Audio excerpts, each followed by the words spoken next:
चल मी मित्रांनो, आज जी शर्यत झाली बोनिवली अड्ड्यात वरदान 50-50 आणि महबूब 81-001.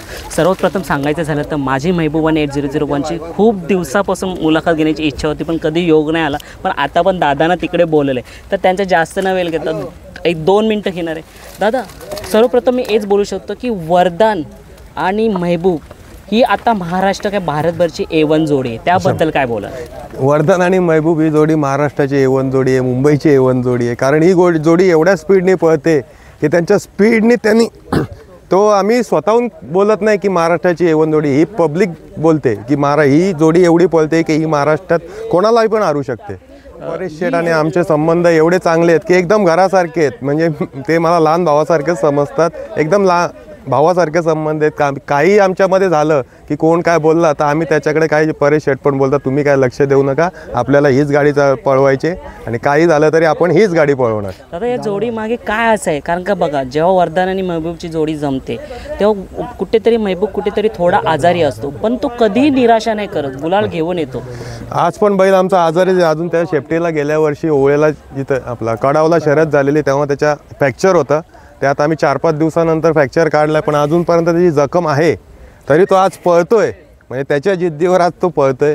म्हणजे ह्याचा आम्हाला अभिमान आहे की हा एवढा आजारी असून पण पळतोय. दादा, कासगाव किंवा बार्डीला जेव्हा मी जात असतो ना तेव्हा बदलापूर लागतो आणि मग मला नेहमी आठवत की आज महबूबची मुलाखत घ्यायची, आज महबूबच्या आज प्रत्यक्षात इथे त्याला बघून मला एवढं भारी वाटतं. तशीच त्याची फॅन फॉलोइंग खूप आहे. काय बोलाल त्याबद्दल? आता फॅन फॉलोईंग म्हणजे त्यांनी त्याच्या पळण्याच्या जीवावर करून दाखवली फॅन फॉलोईंग. की आम्ही आजपर्यंत तुम्हाला सांगतो की कुठल्या मोठ्या पायऱ्यात नाही पळालो, आम्ही नवख्या पायऱ्यात 2 नंबर 3 नंबरच्या पायऱ्यात पळालो, पण त्याच्या स्पीडने त्यांनी दाखवून दिलं की मी पण 1 नंबरच्या गाड्या खेळू शकतो, 1 नंबरच्या गाड्या मारू शकतो. आज वरदान आम्हाला पण वरदानवर एवढा विश्वास होता की आम्ही जेव्हा पहिली गाडी वरदान आणि महबूबची आली, सगळे लोक काय करतात की जो पळणारा बैल असतो तो लपून ठेवतात एक बैल सांगताना. आम्ही काय केलं की आमच्या बैलाला जमवली आणि आदात वासरू लपून ठेवलं. म्हणजे आम्हाला पण एवढा विश्वास होता की वरदानवर की हा आमच्या बैलाबरोबर पळणार. दादा, आपला महबूब हा कुठला आणि कुठून खरेदी केला? आम्ही माझ्या वाढदिवसानिमित्त 4 वर्षापूर्वी खरेदी केलेला. आमचे बुवा आहेत पाषाणचे, आमचे मित्र आहेत, त्यांच्याकडनं खरेदी केलेला. आम्ही घेतलेला तेव्हा दुसरा होता, आता 6 दात झालाय गेल्या वर्षी. दादा, कोणताही बैल खरेदी करताना त्याच्यामध्ये काहीतरी पाहतो आणि मधच तो खरेदी करतो. याचा पळ आम्ही बघितलेला, आमच्या मित्रांनी बघितलेला एकदा पळताना. त्याच्यानंतर फक्त 1-2 शर्तीच बघितलेला, पण वासरू हा तेव्हा वासरूच होता. त्या वासरू हा पळतोय, हा वासरू उद्या फ्युचरमध्ये आमचं काम करेल की 1 नंबरमध्ये पळ, हे आम्हाला तेव्हाच समजलेलं. म्हणून आम्ही हा बैल खरेदी केलेला. त्याची खरेदी कितीला झाली होती तेव्हा? आता 351ला खरेदी झाली, 3,51,000. 3,51,000. नक्कीच दादा, आणि बंदीच्या काळात खरेदी केलेली. नक्कीच दादा. आता ही जोडी आपले इथे सुद्धा पळते. घाटावरती कसं आहे महबूब? घाटावरती डबल इंद केसरी झालाय बैला.